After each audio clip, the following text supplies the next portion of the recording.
latest previews, reviews, and analyses and reactions to the biggest sporting events around the globe, subscribe to our YouTube channel to join the Premium FM Sports Center on Premium 89.9 FM, your preferred station.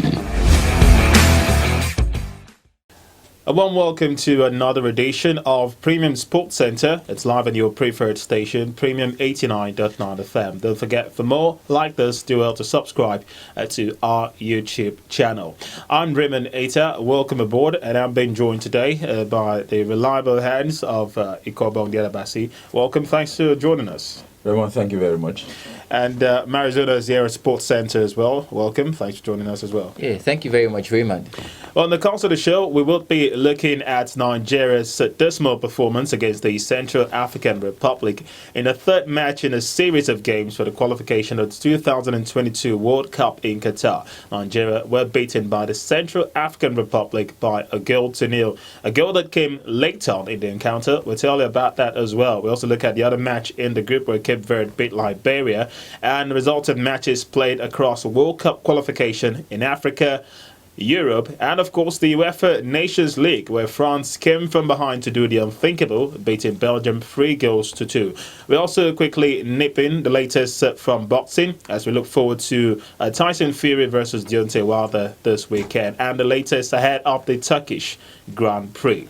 Let's start off with the Super Eagles of Nigeria. After winning the first two games for the qualification for the 2022 World Cup, which saw victories over Liberia and Cape Verde, the Eagles were brought to earth after losing 1-0 to Central African Republic at the Teslim Balogun Stadium in Lagos. And Namganda's late effort in 90+1 ensured a 1-0 win for CAR. The result means there's all for Nigeria to do, even though they still stay top of Group C if they want to progress to the next phase of the qualifiers by March next year. Let me get your perspectives on the outcome of yesterday's game. It was disappointing to say the least for the Super Eagles. Going into that fixture, had lots of concerns raised about the coaches' salaries not being paid, some players arriving late for camp. Maduka Okoye, first choice goalkeeper, one of the culprits on that one. But on the whole, the performance for the Eagles was, highly questionable. They didn't look like a side who were all out for victory against CAR. Well, Raymond, it was not just very disappointing. It was also disgraceful. It was also dismal. And probably because the team thought that it's a Central African Republic team and forgotten the fact that football is beyond just name and it's about personalities. When you're looking at personalities, how much of those players from those countries actually are playing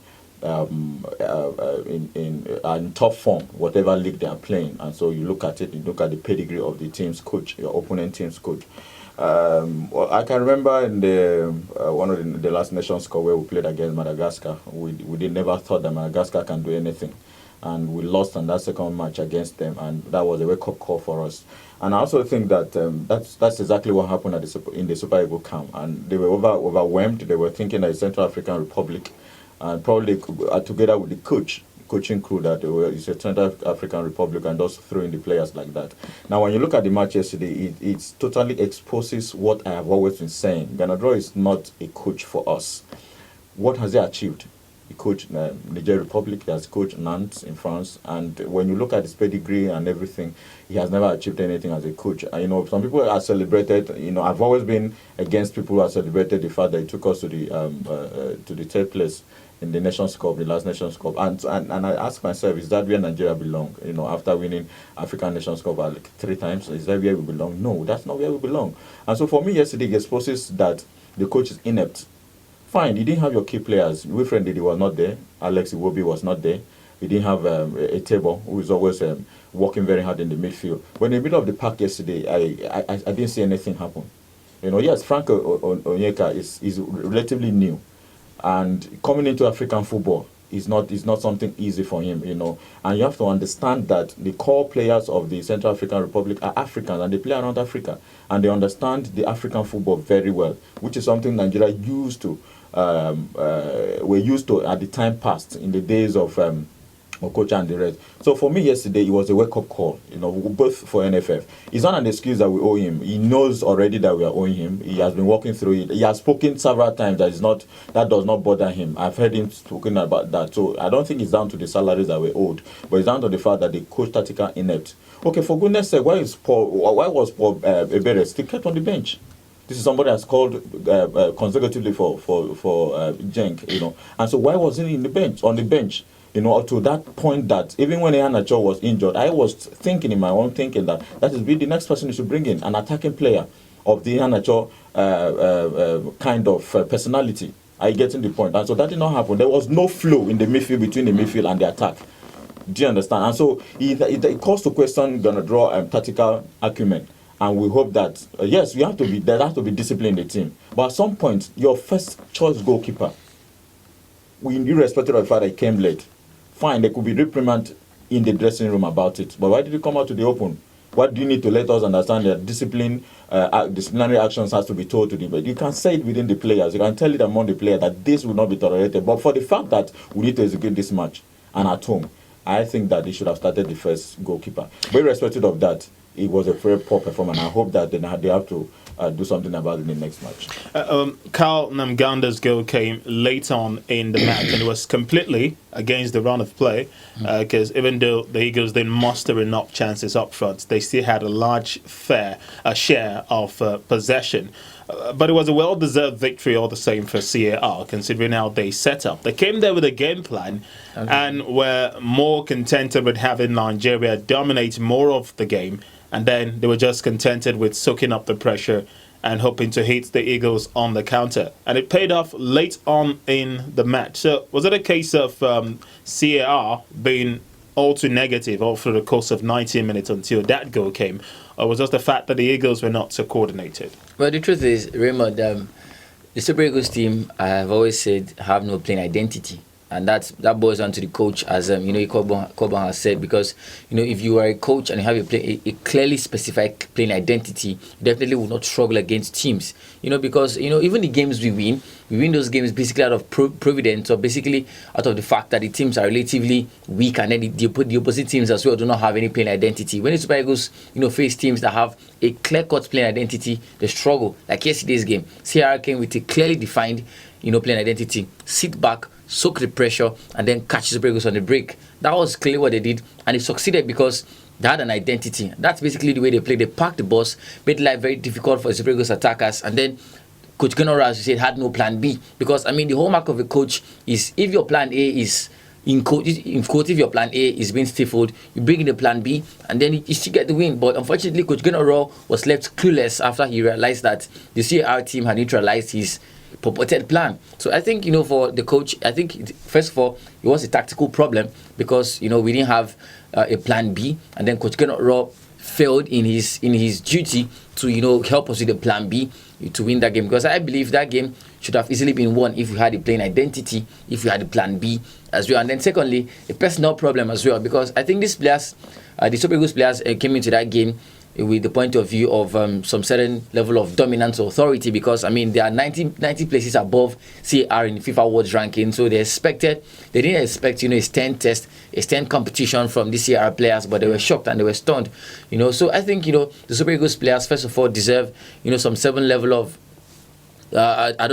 sanctions, punishment for that abysmal performance that they put up yesterday, because the players themselves, they lacked the mojo, they didn't show class, they didn't show grit, they did not show energy at all through the 90 minutes. The performance was basically below par. So I think the players had a lot to do with that loss yesterday, and then the coach as well. I think Coach Genoro clearly does not have the tactical acumen, the tactical ability to take this team to the next level. We're just celebrating him. What special thing has he done since he came to the team? We're talking about a third place finish in the AFCON.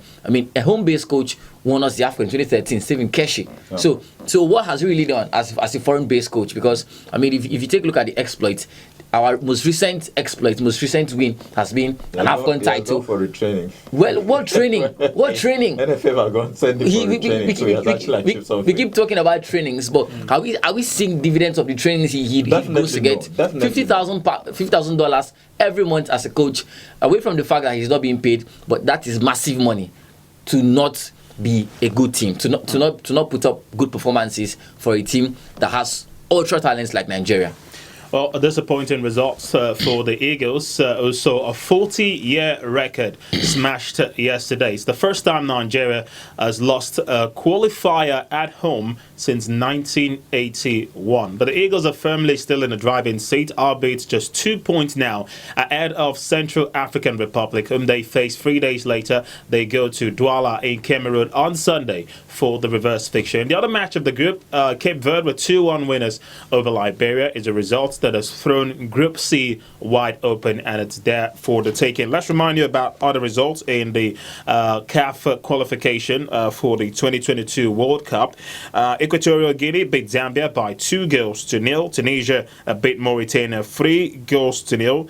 Rwanda were defeated at home 1-0 by Uganda, while Mali were 5-0 winners over Kenya. In other games, DR Congo beat Madagascar 2-0. Tanzania lost at home to Benin Republic 1-0 in finish. We'll talk the European results in terms of qualifiers in a short while, but let's look at the UEFA Nations League. The semi-final picture is complete. Spain will be up against world champions France. The Spanish side beat Italy in the first semi-final game, the first defeat for the Italians, by the way, in 3 years. And yesterday we saw the second semi-final, and it was arguably a thrilling contest for the neutrals. 3-2 it finished in favour of France, and they had to come from behind, 2 goals down, to win that fixture. 2-0 at halftime. You would have thought the game was done and dusted because Belgium were really smoking. All first 45 minutes, Kevin De Bruyne doing the running, Yuri Tielemans holding it down in midfield, Lukaku as usual being a beast up front. But all of that fell like a pack of cards in the second 45 minutes as France stormed on to a 3-2 win. I would say that's the true quality and stuff of that a world champion is made of with that result. Yeah, obviously, it will not take anything away from France. 2-0, I actually thought it was all over because Belgium being the number 1 team in the world by FIFA ranking, you would think that, yes, they have quality players. You would think that they will see the game through, and they have a quality coach as well.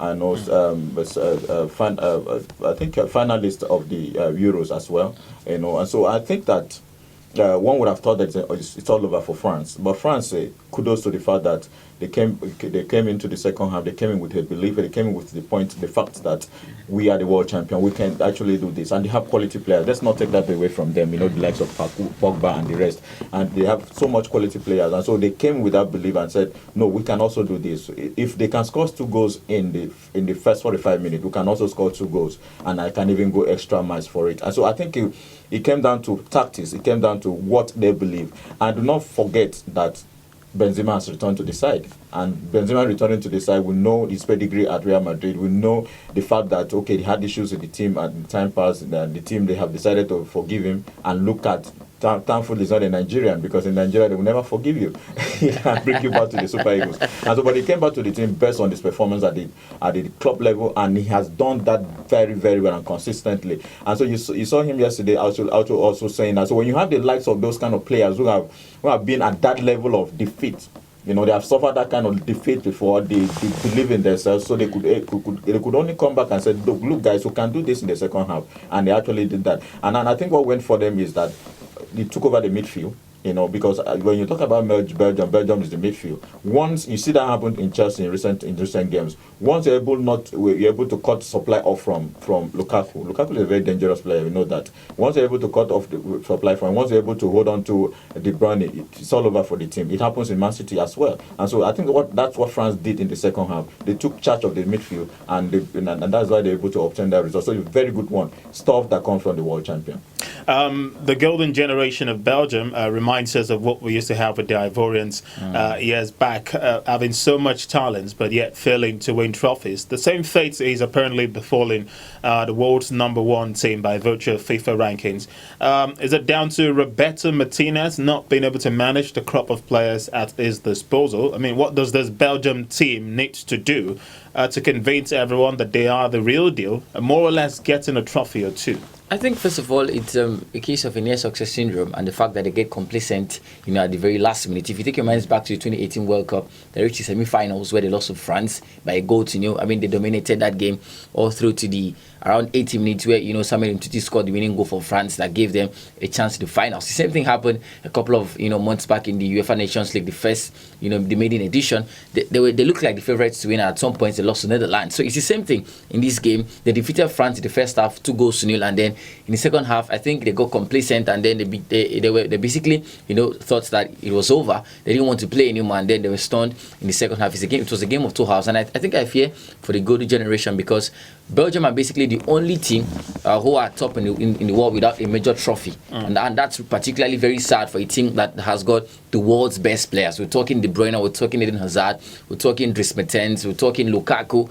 I mean, it's a very long list. So I think the truth is Roberto Martinez is still yet to learn from his lessons, that these players get complacent at the very last minute. They get too comfortable, when they feel like they're already having a good ride, and then they get stunned. It's the same thing from 2018 to 2020, and now the same problem happened to them even yesterday. So I think I feel for them, because a couple of their players are gradually aging. De Bruyne is nearing 30, Eden Hazard is nearing 30, Vermaelen is already over 30. So the golden generation is gradually getting old, getting old, and then they don't have a trophy. So I think it's particularly very sad for them. And I don't see the new generation of Belgian players reaching this height, because I mean this was their best chance. They had a chance in the 2018 World Cup. They let it slip. Had a chance in the Euros. They were particularly very abysmal in terms of their performance. They had another chance in the Nations League where they've slipped it off as well. So I think it's very sad for them.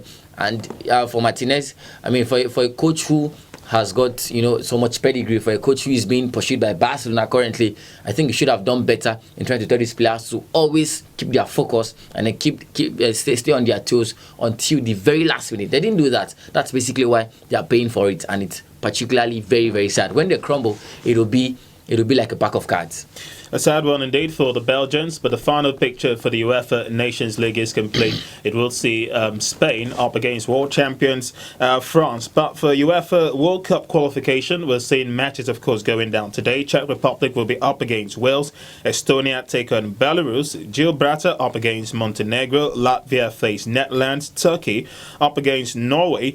Cyprus will face Croatia. Malta take on Slovenia. Russia up against Slovakia. Elsewhere, Iceland versus Armenia, Liechtenstein up against North Macedonia, and Germany will take on Romania. There's still games in the continent of Africa as well in the World Cup qualifiers just before the international break winds down. Algeria will be up against Niger Republic. Djibouti take up Burkina Faso. Malawi face Ivory Coast. Cameroon up against Mozambique. Angola face Gabon.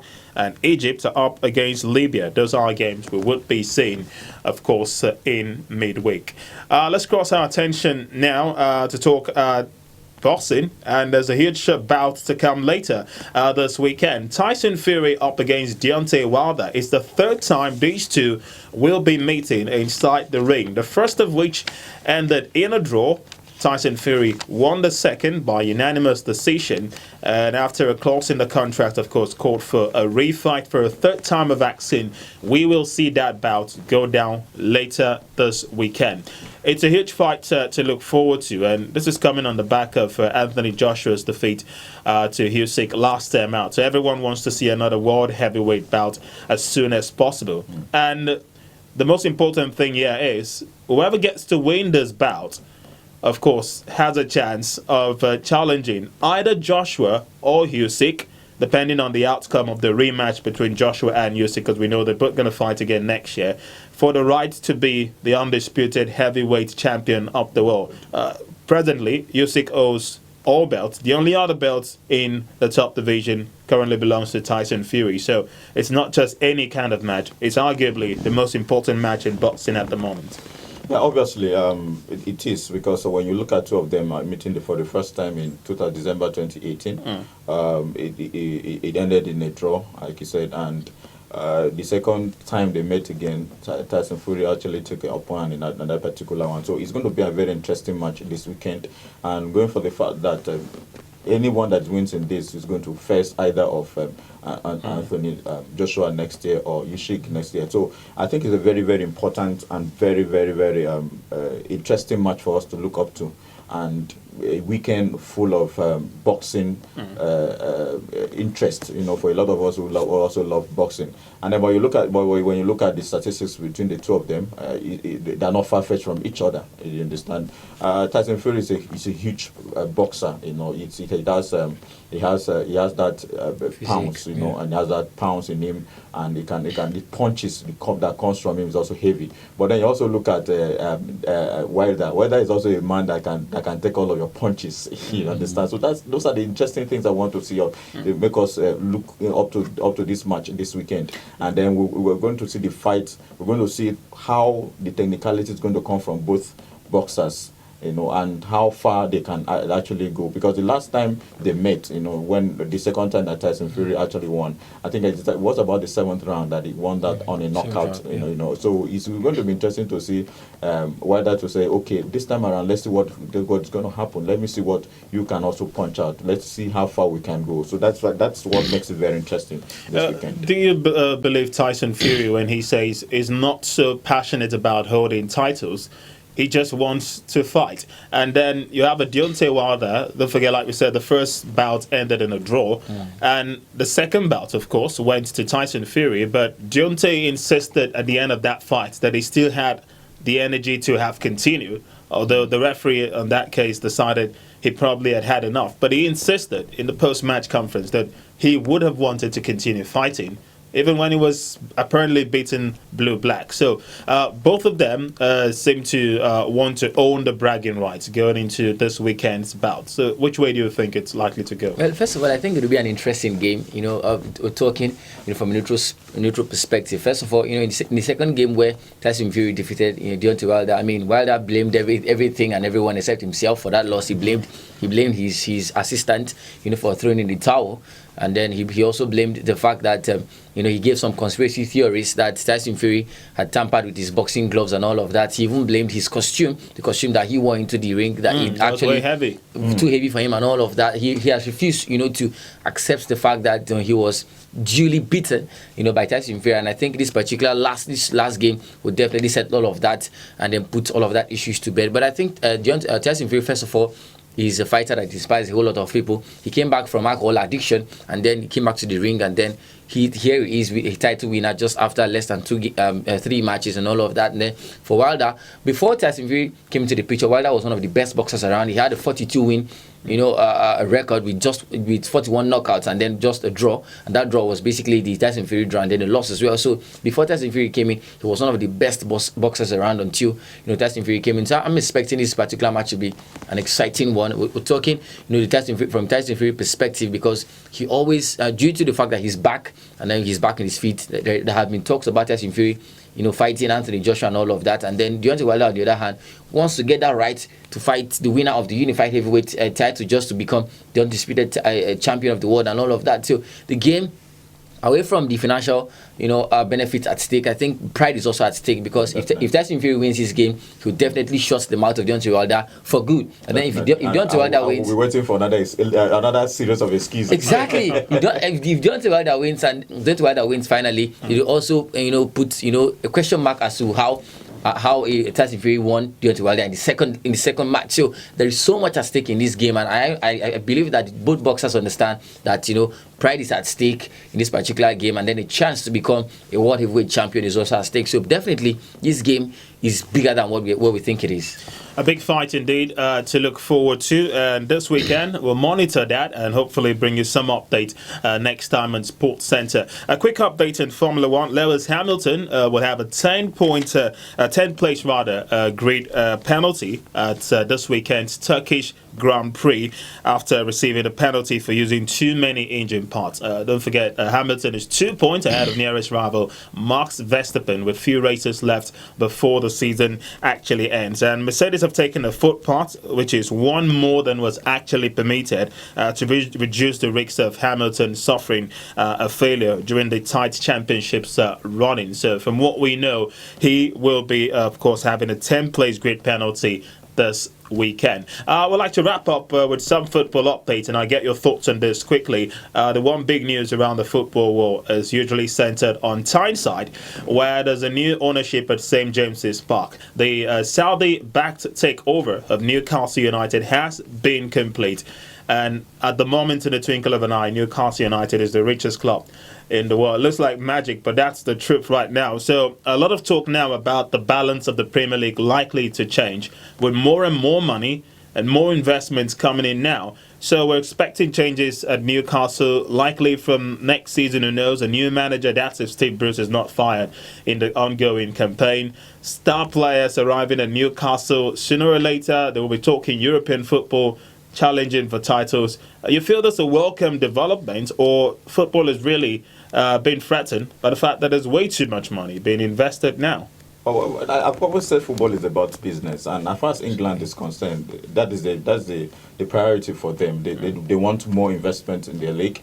It's not like Bundesliga; they don't actually want a lot from people from outside. So I think it's a welcome development for me, because just like I pointed out some time ago in a sports show, that Formula One saw the same thing, and they decided to, when Liberty actually took over Formula One, there was a cap to the budget of all the teams so that there will be more competition. That's what we are seeing. The likes of Max Verstappen now having a level field playing ground with Mercedes right now. It becomes very interesting. So that's exactly what we think we should be. So maybe probably from next season, but I'm not sure Steve Bruce is going to survive, because when a richer owner just comes in, they will want to pick a coach that knows his onions, and also want to pick a world-class coach who has, like Marizona said the last time we talked something. He said, what is the pedigree of the coach at PSG? What's his name? Pochettino, and that is why he's not able to manage the dressing room. And when you have good players that are bigger than you in the dressing room, who have won a lot of titles, what can you say to them when you have not won any?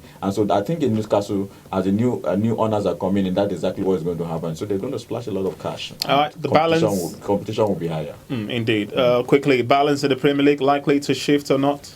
Well, I think, there hasn't really been balance in the Premier League if you look at it, because we're talking.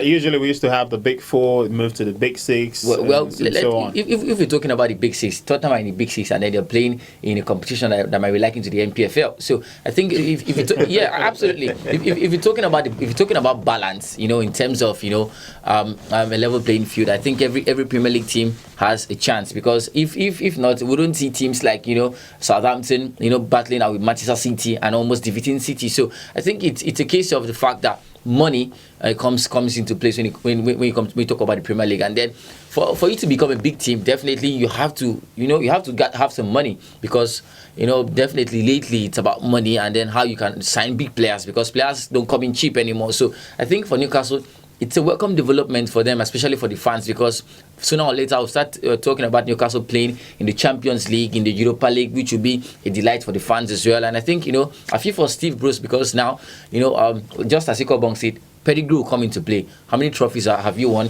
What are your precedents? So I think for the Newcastle fans, it's a delightful story, because money will be pumped in. A couple of quality players will brought into the squad, and I feel for Alan Saint-Maximin, I'm happy for him finally, because he's the only shining light in that team, and then he would not get to play with really good quality players in that particular team. So let's watch and see how these things turn out, because if they might just come in and then not spend much as we should expect, because even at some point Burnley has got some good owners, but they don't spend much. The same thing with teams like Southampton. They have rich owners, but they don't spend. So I would love to see how the Saudi people would line up the team, the kind of players they would sign, and then if they'll really compete for the title in the next 5, 6 years. All right, we'll see about that. We're keeping tabs on it, by the way. From what we're told, the British government and the Premier League have thoroughly ensured that the Saudi family has no direct influence whatsoever on what happens at Newcastle United. That's the size of the package for today on Sports Centre, radio on your preferred station, Premium 89.9 FM. Many thanks, Ikobong, for joining us today. It's always great to be here. Mary, it's good to have you as well. Hope to be back again. Until we come your way again next time on Sports Centre, right here on your preferred station, Premium 89.9 FM. For me, Raymond Eita, it's bye for now, but don't forget to subscribe to our YouTube channel for more. See you next time. For the latest previews, reviews, and analyses and reactions to the biggest sporting events around the globe, subscribe to our YouTube channel to join the Premium FM Sports Center on Premium 89.9 FM, your preferred station.